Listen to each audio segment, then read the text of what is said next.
Hoy vamos a hacer una actualización terapéutica. ¿Basado en qué? En las nuevas normas internacionales del 2026. A partir de los nuevos medicamentos que han salido a la luz y que prometen un enfoque diferente a la terapéutica de la diabetes mellitus. Por eso la conferencia se titula Actualización del tratamiento de la diabetes mellitus, un enfoque cardiometabólico. Y cuando decimos un enfoque cardiometabólico, ¿qué significa? Que lo primero que hay que proteger es el corazón y el extracto metabólico integral, que permite incluso la protección renal. Hoy vamos a hablar de dos modelos, avanza Pepe, de dos modelos. Ay, soy yo quien va a avanzar, ¿verdad que sí? De dos modelos. Primero, el enfoque... No... ¿Tengo que encender aquí? Ya, ahora sí. El enfoque glucocéntrico, que fue adoptado en el 2010 hasta 2025-2026, que se adoptó el enfoque órgano-protector. ¿Qué diferencia el enfoque glucocéntrico del 2010 contra el nuevo enfoque 2025-2026? Primero es la prioridad absoluta. ¿En qué se basaba el enfoque glucocéntrico? Hemoglobina glicosilada. Que el paciente tenga un adecuado valor de hemoglobina glicosilada. ¿En qué se prioriza el enfoque órgano-protector?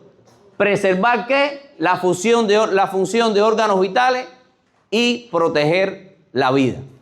¿Por qué? Porque a veces nos centrábamos tanto en querer disminuir la hemoglobina glicosilada y nos olvidábamos de los órganos diana que son fundamentales en este elemento. La visión clínica en el 2010 era que si el azúcar está bajo, el paciente está bien, lo cual es una falsa percepción de seguridad. Y después vamos a ver cuáles son las nuevas metas de la glicemia para que veamos cuán diferente. Sin embargo, acá hay una enfermedad, se define como una visión sistémica, que es una enfermedad metabólica con alto riesgo inflamatorio y cardiovascular. Y cuando decimos alto riesgo inflamatorio, estamos diciendo que la diabetes mellitus es una enfermedad inflamatoria, que a veces lo dejamos y creemos solo es una enfermedad metabólica, no es una enfermedad inflamatoria. En cuanto al tratamiento, en 2010 se utilizaba el escalonamiento lento, metformina, sulfanilurea, insulina. En el 2026 entran los ICGLT2, los ARGLP1 para blindar el corazón y el riñón. Por lo tanto, estamos viendo un cambio de paradigma en el escalonamiento, pero también un cambio de paradigma en el actuar. No hay nada más que afecte más los órganos que no actuemos a tiempo. Si un paciente no obtiene un control metabólico a los 3 meses, tenemos que tomar una nueva acción terapéutica. No podemos seguir haciendo lo mismo.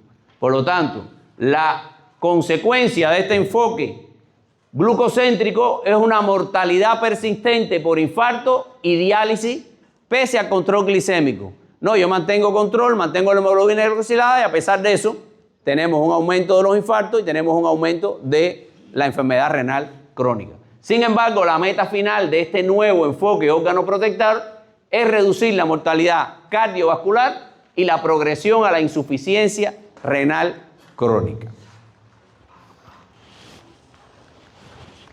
Bueno, ¿cuáles son los criterios diagnósticos? Para hacer un abordaje sencillo. Criterios diagnósticos de diabetes mellitus.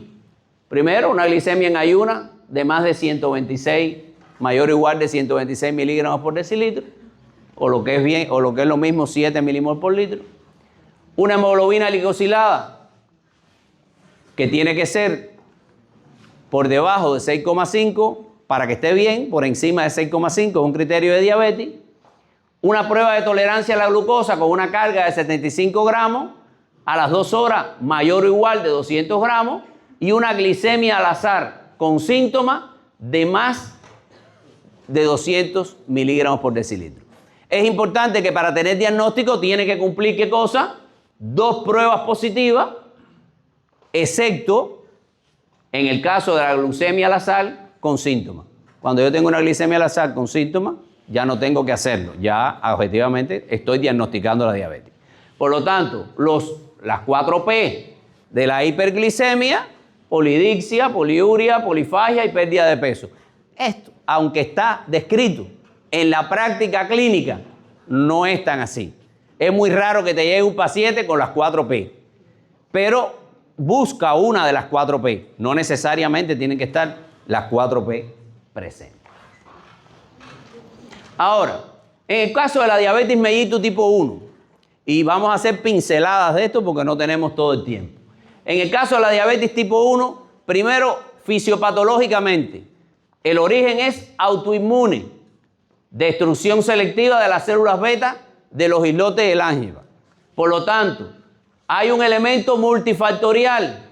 Primero, la predisposición genética, el HLA de R3 y de R4, más los desencadenantes ambientales. ¿Y por qué los desencadenantes ambientales? Porque solo la predisposición genética no es la causante. Yo puedo tener el gen, pero no significa que yo lo exprese. Lo expreso si hay condiciones ambientales para desencadenar que ese gen se exprese. Es como el cáncer de mama. Tiene gente de cáncer de mama, pero todo el mundo no padece cáncer de mama, es decir, de las que tienen la herencia y la genética. Hay un déficit absoluto. Por lo tanto, no hay insulina, no se produce insulina en la diabetes mellitus tipo 1. Por lo tanto, conduce a hiperglicemia grave y riesgo de cetoacidosis diabética. Por lo tanto, la detección temprana es fundamental. Y para esto se definieron estadios de diagnóstico en la guía del 2026. Estadios de diagnóstico que van a estar dados por la determinación de anticuerpos positivos. Fíjense que el estadio 1, el paciente está asintomático y tiene una glucosa normal. Sin embargo, si tiene más de 2 anticuerpos positivos, este es un paciente con diabetes mellitus en estadio 1. Por lo tanto, adelantarnos en el tratamiento, en los factores de riesgo de este paciente son fundamentales. El estadio 2, el paciente se mantiene asintomático y tiene una disglucemia, es decir, una prediabetes, pero tiene también 2 anticuerpos o más positivos y alteración glucémica, aunque no llega a ser una franca hiperglicemia. Y en el estadio 3, bueno, es el paciente sintomático que tiene poliuria, polidixia, polifagia y pérdida de peso, que son criterios y más los criterios de hiperglicemia estándar. Ahora, ¿cuáles son estos marcadores de autoinmunidad que se están utilizando? Bueno, y yo sé que aquí no los hay. Lo que ustedes no son médicos para Guinea-Bissau. Ustedes son médicos para el mundo. Y en el mundo existen. Y los puede preguntar. Mañana viene un portugués que los conoce y le dice, ¿usted me puede decirle? Y ahí mismo dice, no, yo no sé, porque aquí en Guinea-Bissau no se hace. No, te lo sé, usted tiene que saber. Aunque aquí no se hace. El antigas 65, cuyo valor normal está por debajo de 5 y es positivo en del 70 al 80% de los casos nuevos. El anti-IA2 por debajo de 0,8 e indica destrucción beta agresiva. El anti-ZNT8 que tiene una alta especificidad en caso de duda. Este se utiliza más cuando tengo solo uno positivo. Yo mando si me da positivo, entonces tengo la claridad de que lo tiene. Y el IEA, que es menor de 0,4 y es común sobre todo en niños para medir la preinsulina. Ahora, es importante que la evaluación de la reserva insulínica, que es un nuevo elemento, es fundamental a través del péptido C. Un péptido C menor de 0,6 nanogramos por mililitro indica un déficit severo en la producción, que debe ser de 1,1 a 4,4. Y si indica un déficit severo en la producción, me está hablando de una diabetes mellitus. Ahora, ¿cuál es el tratamiento? Todo paciente diabético tipo 1 que lleva insulina. Por lo tanto, el tratamiento es la insulinoterapia intensiva, basal bolo, ¿Por qué lleva insulina? No estamos diciendo que hay una destrucción de las células beta. No estamos diciendo que no se produce insulina, por lo tanto yo puedo hacer lo que yo quiera y el páncreas, por mucho que yo lo estimule, no va a producir insulina. Por lo tanto, tengo que utilizar el sistema de lazo cerrado, puedo utilizar el sistema de lazo cerrado. Importante la educación en el conteo de carbohidratos, y ahorita vamos a hablar de crononutrición, que la profe Yolanda va a impartir una conferencia, porque es de los elementos más actuales del tratamiento de la diabetes mellitus. Vamos a hablar de inmunoterapia de preservación y de las metas o tiempo de rango, y ese es el nuevo elemento. Ya no estamos cayéndole atrás a la hemoglobina glicosilada, sino estamos diciendo que el paciente tiene que tener un tiempo de rango mayor del 70%. ¿Qué significa eso? Que durante el 70% del tiempo él debe tener su glicemia entre 70 y 180. Si el paciente mantiene una glicemia entre 70 y 180 más del 70% del tiempo, es un paciente que está compensado y que tiene una cardioprotección. Ahora, ¿cómo se calcula la insulina? Que ese es un gran problema. No me voy a meter ahora en los tipos de insulina porque si no, no terminamos hoy aquí. Es una pincelada. Primero lo que yo tengo que hacer es el cálculo de la dosis total diaria, que se calcula de 0,5 a 1 unidad por kilo de peso. ¿Es siempre de 0,5 a 1? No, depende de si estoy en la luna de miel del diabético, tipo 1, recuerdan lo que es la luna de miel, ¿no? Ese inicio. Bueno, entonces ahí el cálculo baja de 0,2 a 0,4. Si el paciente está en una situación metabólicamente descompensada por ejemplo, una infección, una sepsis, entonces yo incremento más cercano al 1. Por lo tanto, eso va a variar. El ratio insulínico es 500 entre la dosis total diaria. El factor de sensibilidad, 1800 entre la dosis total diaria. Y por último, la distribución basal, que es 50% basal y 50% pandrial.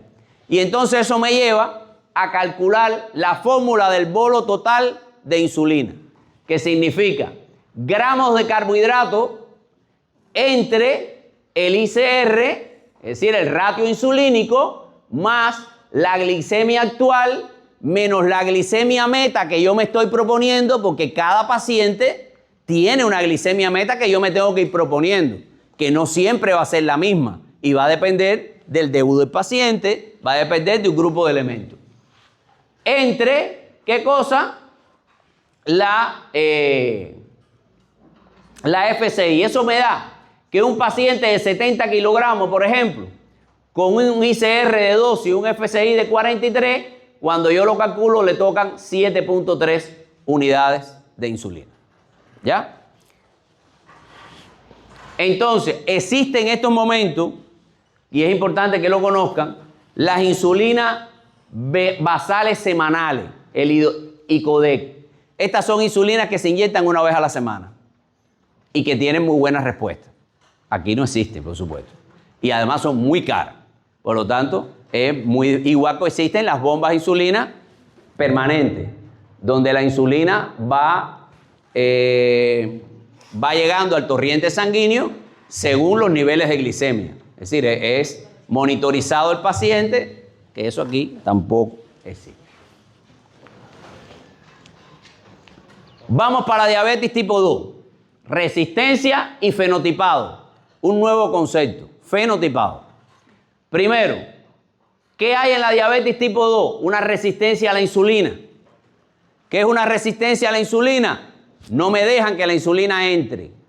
Ella toca la puerta, pero no logra que entre. Tengo que buscar algo que sensibilice la entrada de esa insulina.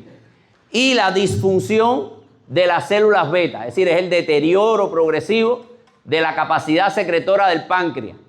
Algunos me dicen, y yo soy diabético además, y cuando vemos algunos tratamientos, como por ejemplo los tratamientos con la sulfanilurea, tú dices, bueno, toma sulfanilurea y a las 2 horas le baja la glicemia. Y después tiene una glicemia alta.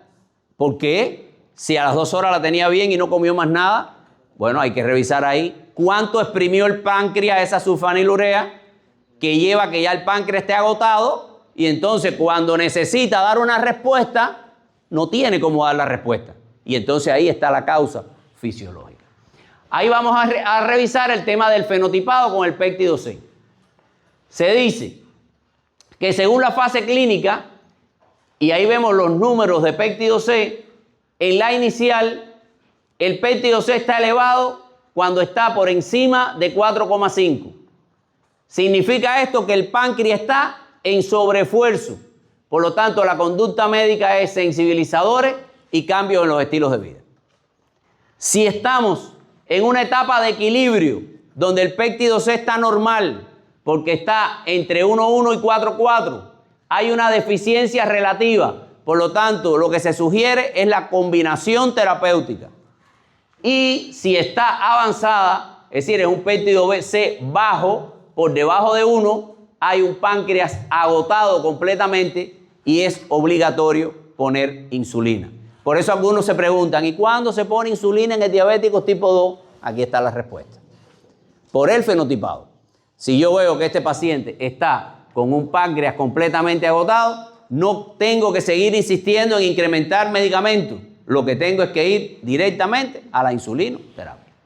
Ahora, hay que tener en cuenta que el déficit de insulina en los pacientes más delgados, hay una pérdida rápida de la reserva, por lo que requieren secretagogo o insulina de forma temprana.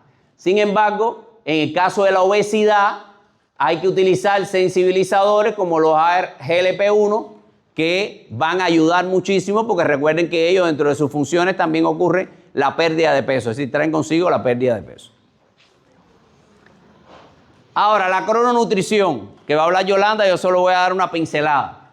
Primero, al paciente diabético hay que dejarle claro que la concentración de carbohidratos en las horas de luz, para aprovechar ¿qué? La máxima sensibilidad a la insulina matutina. Por eso es importante que el paciente, el carbohidrato que va a comer, lo coma de día. Incluso hay una prerrogativa: después de las 8 de la noche no se come. Ventaja de esta alimentación: bueno, evitar ingesta tras las 8 de la noche para reducir la resistencia nocturna y la grasa hepática, y la higiene del sueño, que eso es muy importante. El paciente diabético debe dormir más de 7 horas. ¿Por qué? Recuerden que ¿qué pasa con el cortisol? Si yo no duermo bien, se eleva. ¿Y qué hace el cortisol? Me provoca hiperglicemia. Y entonces no logro un control metabólico. No hablo más de crononutrición porque la profe Yolanda tiene una bella conferencia sobre ese tema. Ahora, la remisión y la reversibilidad de la diabetes mellitus. La diabetes mellitus es una enfermedad no transmisible, pero no necesariamente crónica. ¿Y por qué no necesariamente crónica? Porque hay determinados pacientes en los cuales puede haber una reversibilidad o remisión de la enfermedad. Para eso tiene primero que ser tempranamente diagnosticado el paciente. Se dice que menos de 5 años. Si en menos de 5 años no logras la reversibilidad, no la vas a lograr. Tiene que tener una pérdida de peso significativa. Lograr que pierda más del 15% del peso. Y cuando logramos que pierda más del 15%, ¿qué estamos logrando? Que disminuya la resistencia a la insulina. Y la eliminación de la grasa ectópica en páncreas, hígado, que permite despertar a las células beta. Cada vez que el doctor Carlos hace un ultrasonido hepático y se tiene esteatosis hepática grado 1, grado 2, grado 3. Bueno, el paciente diabético que quiera en sus inicios lograr una remisión o reversibilidad tiene que tener como objetivo clínico disminuir esa grasa hepática y pancreática. Y por consiguiente, ¿qué cosa? La circunferencia abdominal, que es fundamental. Por lo tanto, el objetivo clínico de esto es mantener normoglicemia sin medicación al menos 3 meses consecutivos. Si un paciente logra una normoglicemia 3 meses consecutivos sin la utilización de medicamentos, entonces este paciente está yendo a la reversibilidad. Y es un paciente que después podrá hacer una vida mucho más, con una mayor calidad de vida que un paciente que no lo haga. Ahora, vamos para el tratamiento farmacológico. Primero, la metformina. La metformina sigue siendo el cimiento farmacológico de la diabetes mellitus. ¿Por qué es el cimiento farmacológico de la diabetes mellitus? Porque a pesar de que es una pila de años descubierta, todavía no ha logrado ningún medicamento hacer el efecto que hace la metformina. ¿Cuál es fisiológicamente? Primero, a nivel del hígado, inhibe la gluconeogénesis hepática. Por lo tanto, controla la glucosa basal nocturna, que es lo que llamamos, el paciente se levanta con una hiperglicemia matutina. ¿Y por qué me levanto con la glicemia alta y después tengo control? Por esto, por la gluconeogénesis hepática. Segundo, a nivel del músculo, aumenta la sensibilidad a la insulina y la captación periférica de glucosa. Él le dice al músculo, oye amigo, ábrete, deja que entre la glucosa. Que recuerden que al no tener insulina es muy complejo. Por lo tanto, él hace ese. Y a nivel del intestino, modula la microbiota y eleva la secreción del GLP-1 nativo. Por lo tanto, va a tener 3 elementos fundamentales que los resumimos en esta tablita: a nivel del hepatocito, a nivel del músculo, a nivel del tejido adiposo y a nivel del intestino. Por lo tanto, tenemos que tener en cuenta que la dosis inicial de metformina es de 500 a 800 miligramos, 1 o 2 veces al día. Y tenemos que tener claro que no podemos pasar de los 2500 miligramos al día. Aunque hay literatura que habla de los 2200. Es decir, hay quien es más restrictivo en cuanto al uso de la metformina. Hay que tener en cuenta los efectos adversos comunes, como son la diarrea, la dispepsia, las náuseas, el dolor abdominal. El paciente te dice, estoy tomando la metformina, pero tengo que ir muchas veces al baño. ¿Qué relación guarda esto? No dijimos que a nivel del intestino hay un aumento de la secreción de GLP, pero también a nivel del intestino hay un aumento del extracto que aumenta su velocidad de traslación a nivel del intestino, arrastra líquido, el paciente tiene diarrea cuando hay hiperglicemia. Porque la glucosa que pasa por el intestino atrae agua, es soluto. Por lo tanto, el paciente tiene diarrea. Por lo tanto, un paciente en hiperglicemia que toma metformina obligatoriamente va a tener sus episodios de diarrea. Efectos adversos a largo plazo. Todo paciente que tome metformina, después de los 10 años hay que darle un seguimiento al tema de la vitamina B12. Que incluso se recomienda después de 10 años estar tomando metformina, tener un suplemento vitamínico con vitamina B del complejo B12. Y efecto adverso grave, la acidosis láctica. Que eso algunos le tienen miedo, pero realmente no es ni tan frecuente ni genera. Ahora, hay que tener en cuenta situaciones clínicas relacionadas con el filtrado glomerular. Riñón. No siempre puedo dar la misma dosis en dependencia del filtrado glomerular. Si el filtrado glomerular está entre 30 y 45, la dosis máxima es 1000 miligramos. Cuando está por debajo de 30, está contraindicada la metformina. Por lo tanto, nosotros tenemos que tener, siempre que vamos a empezar con metformina, hacer un filtrado glomerular. Los ICGLT2, una maravilla. Los inhibidores del cotransportador del sodio glucosa tipo 2. Este se llama el escudo multiorgánico. Ahí tenemos cuál es el mecanismo de acción. Ellos actúan a nivel del bloqueo del cotransportador SGLT2 en el túbulo proximal, que induce ¿qué? Glucosuria y natriuresis. Si me produce glucosuria, ¿qué me hace? Eliminar la glucosa. Recuerden que a nivel de los túbulos contorneados se absorbe el organismo, absorbe glucosa y sodio. para que no se pierda, porque él no quiere que se pierda, ¿qué cosa? La energía, ¿no? Y él la absorbe. ¿Qué hace aquí? Se provoca un cotransportador, un bloqueo al cotransportador a través de este medicamento que actúa como cotransportador. Él se une a ese espacio y hace que no funcione el cotransportador glucosa-sodio. Por lo tanto, va a eliminar glucosa, pero va a eliminar sodio. ¿Y se elimina sodio, qué hace? ¿En qué me ayuda si elimina sodio? Hipertensión arterial. Si yo disminuyo sodio, voy a tener un efecto positivo y por lo tanto voy a lograr también protección cardiovascular y protección renal. Por lo tanto, está indicado en las indicaciones mandatorias del 2026, dice que el ISGLT2 está indicado en la falla cardíaca, es decir, en la insuficiencia cardíaca, porque reduce las hospitalizaciones y la muerte. Y en la enfermedad renal crónica, porque frena la progresión a diálisis en los filtrados glomerulares entre 25 y 60 o albuminuria. Y ahí vemos los medicamentos fundamentales. La empaglifosina, 10 miligramos por día como dosis inicial, con una dosis máxima de 25 miligramos por día. Tiene una vida plasmática media de 12,4 horas y se puede indicar cada 24. ¿Qué cosa es la vida plasmática media? Es la dosis máxima en sangre que adquiere. No significa que es la vida media en sangre, que es otra cosa, ¿ya? Por eso es que los 4 medicamentos se pueden indicar una vez al día. La dapaglifosina, de 5 a 10 miligramos, y 10 miligramos es la dosis máxima.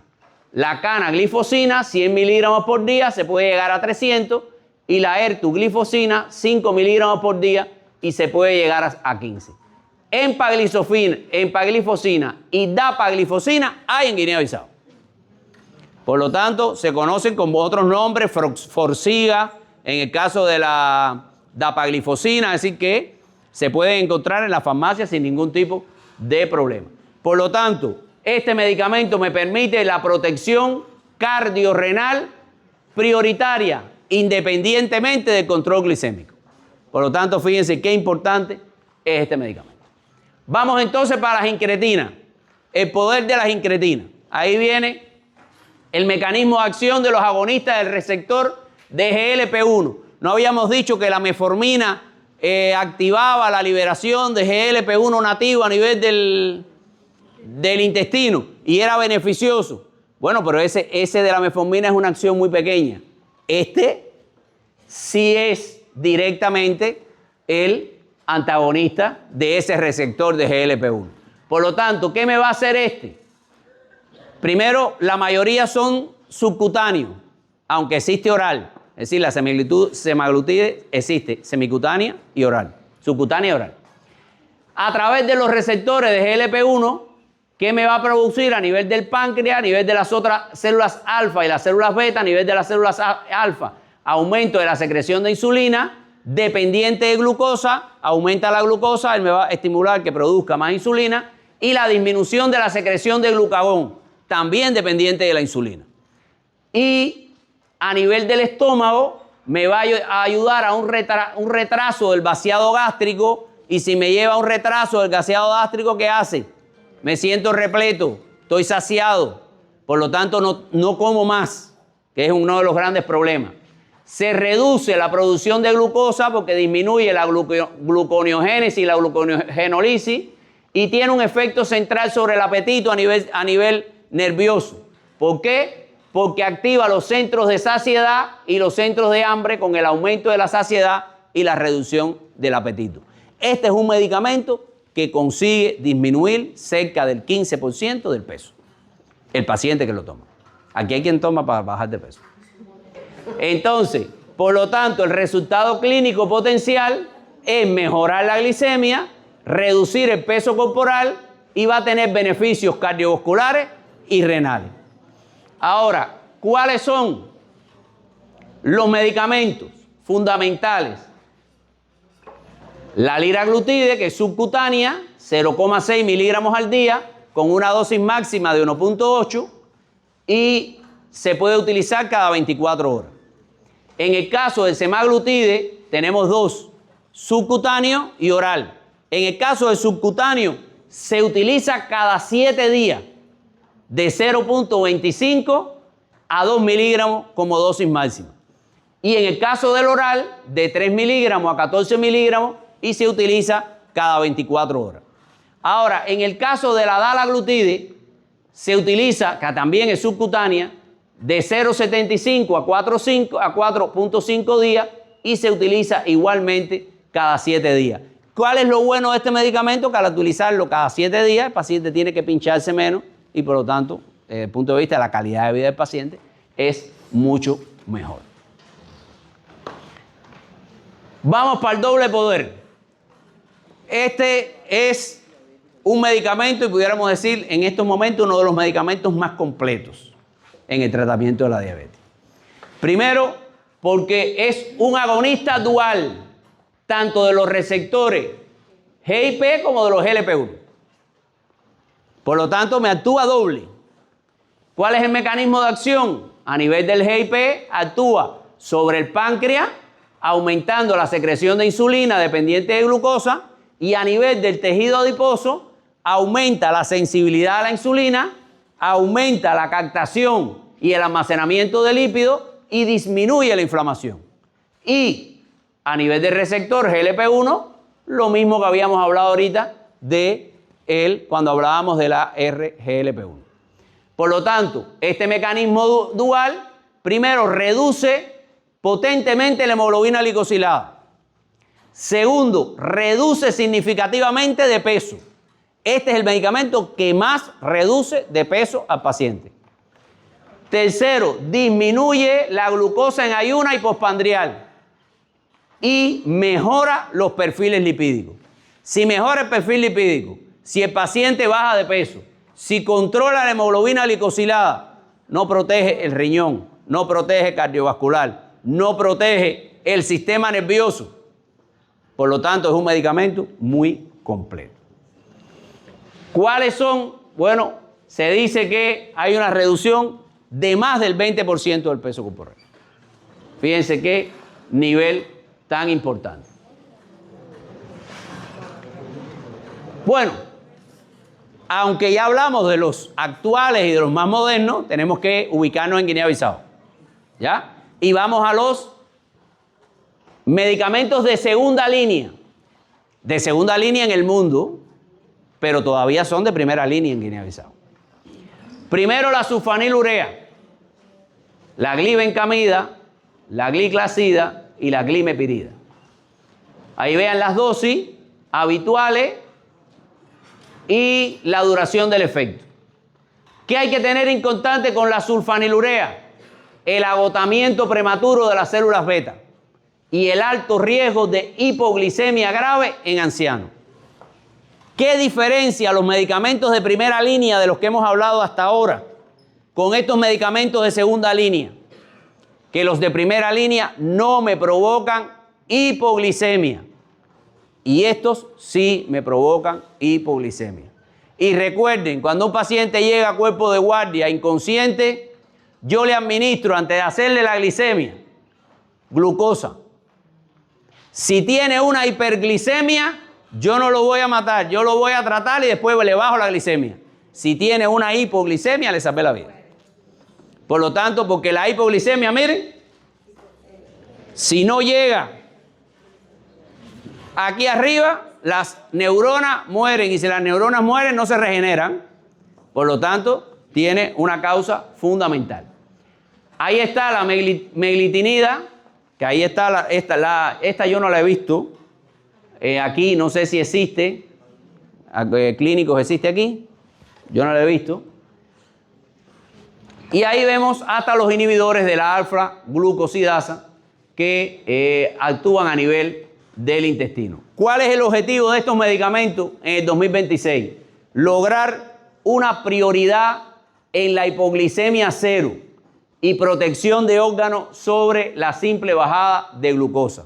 No están recomendados estos medicamentos en pacientes con riesgo cardiovascular o riesgo renal elevado. Es decir, debemos evitar su uso en estos pacientes. Por lo tanto, el algoritmo de tratamiento 2026 por comorbilidad, protección de órganos como prioridad 1, insuficiencia cardíaca o enfermedad renal, ICGLT2. Enfermedad cerebrovascular aterosclerótica, las incretinas. Como prioridad 2, gestión de la adiposidad. Primera opción, tirzepatida. Segunda opción, las incretinas. Y para el control glucémico estricto, la meta es una hemoglobina glicosilada adecuada en menos de 3 meses, con una terapia combativa, combinada. Ahora, ¿cuál es la regla de oro? La terapia combinada ICGLT2, ARGLP1. Esta terapia combinada es una terapia de máxima eficiencia. ¿Y cuál es el objetivo en el 2026? Guerra contra la inercia clínica. Si no hay control en 3 meses, cambie o combine.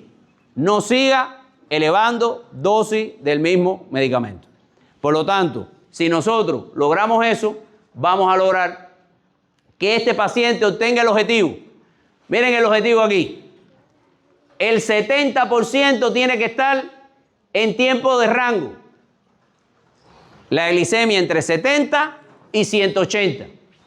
Y más allá de la hemoglobina glicosilada, detectar la variabilidad glucémica. Por lo tanto, que el paciente tenga un control de su glicemia en las diferentes horas del día es vital, más allá de la hemoglobina glicosilada que yo le pueda realizar al paciente. Existen en estos momentos monitoreos continuos de glucosa.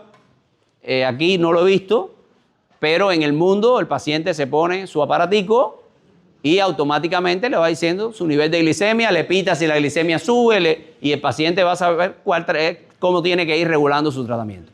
Aquí tenemos que mantenernos con el pichadito del dedo y haciendo en el glucómetro 4 o 5 veces en el día antes de las comidas para poder lograr el control glicémico. Incluso actualmente existen dispositivos que se insertan y que van al celular y el celular te está activando cuando tiene la glicemia alta o baja.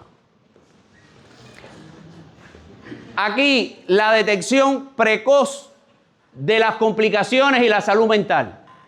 Primero el caso de la nefropatía. Y ahí tenemos que tener el coeficiente albúmina-creatinina. Si el coeficiente es normal, mayor de 30,